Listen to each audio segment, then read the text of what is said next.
Lesson 2.4, the title is more about linear equations. Specifically, we're going to be talking about point-slope form.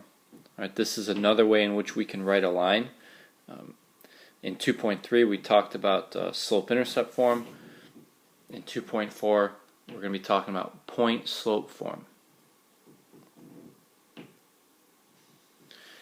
All right, so point-slope form. All right, there it is in green. It's y minus y sub 1 equals m times x minus x sub 1. You really need to have this memorized. We use point-slope form when you are given an ordered pair of a point and the slope. So hence the name point-slope form. So if you're given a point and you're given the slope, you're going to plug it in to point-slope form. Alright, we're going to do two examples. The first one, a line passes through the ordered pair negative 5, 2 with a slope of 3/5. What is an equation of the line? Alright, so we're given a point and we're given the slope. So we're going to plug into point-slope form. So that's y minus y sub 1 equals m times x minus x sub 1. Alright, now I'm going to label the point. This is going to be my x sub 1. This is going to be my y sub 1. And that's going to help me plug in so I don't make a careless mistake. So I have y minus, alright, my y sub 1 is 2 equals m, so this is an m, my slope is 3/5, and then multiplying by x minus my x sub 1, alright, so in parentheses, I'm plugging in a negative 5 for x sub 1. Now, we need to clean up the double negative here. The double negative gives us a positive. So our final answer is going to be y minus 2. I'm going to need more room.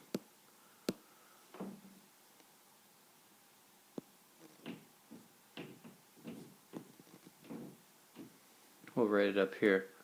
Y minus 2 equals 3/5 times x plus 5.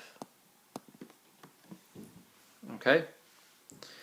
Now, normally, so this is your answer, and this is going to be how you will leave your answer on the test and quiz.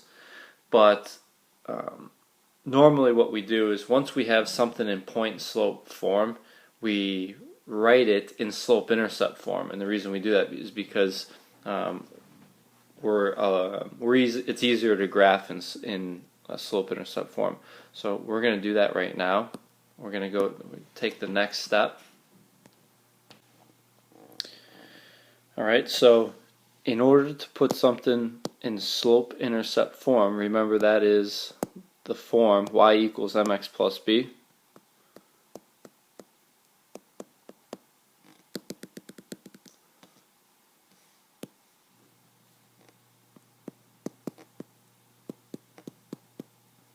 We need to solve for y. We need to get y all by itself. Alright, so what I'm going to do is I'm going to add 2 to both sides. Actually, before I do that, I'm going to distribute this 3/5. So I'm going to have y minus 2 equals 3/5 times x gives us a 3/5 x, and then a 3/5 times 5 gives us a positive 3. Now I'm going to add 2 to both sides, and I'm left with y equaling 3/5 x plus 5. And so there's my equation in slope-intercept form. So we went from So we're given a point and a slope. We put it in the point-slope form, and then once we got it in point-slope form, we put it in slope-intercept. And again, the reason why we do this is it's easier to graph.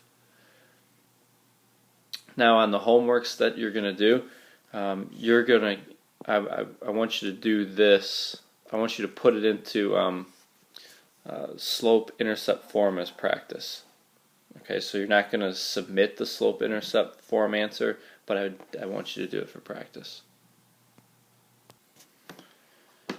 Okay, we're going to do one more example problem. I know this isn't on your notes, but if you can go ahead and find somewhere to put this. This is going to be example 2.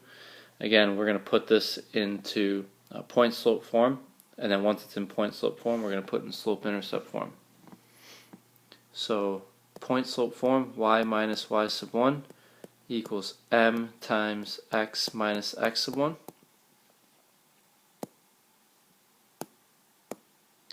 Alright, this is going to be your x sub 1, this is your y sub 1.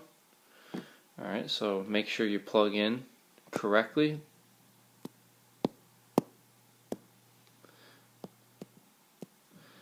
Alright, so my y sub 1 is negative 1, so I'm putting the negative 1 in parentheses. My slope is negative 3, and then x minus my x sub 1 is 7. Alright, let's clean up the double negative. Subtracting a negative is the same thing as adding a positive, so we have y plus 1. And then go ahead and distribute this negative 3. So we get negative, I'm sorry, no, don't do that. We're going to keep it in point-slope form for right now.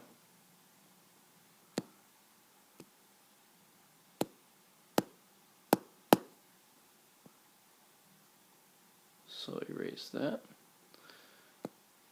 Okay, so we have minus 3 times x minus 7.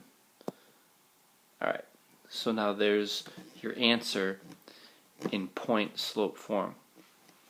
Okay, now let's go ahead and put that in slope-intercept form.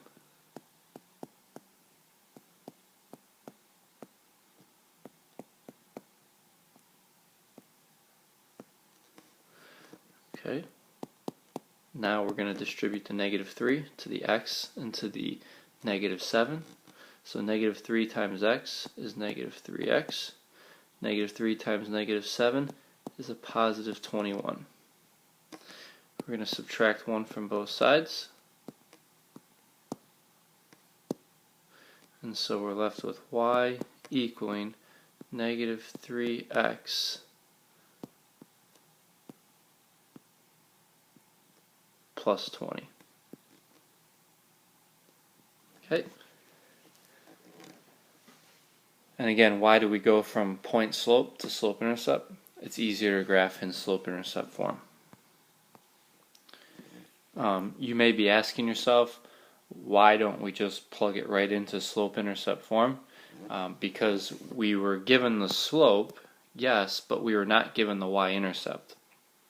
So we couldn't plug it directly into slope intercept form. We had to use point slope form in order to get to that. Alright, so this wraps up lesson 2.4, day 1. We just had a couple example problems, so I hope that helped.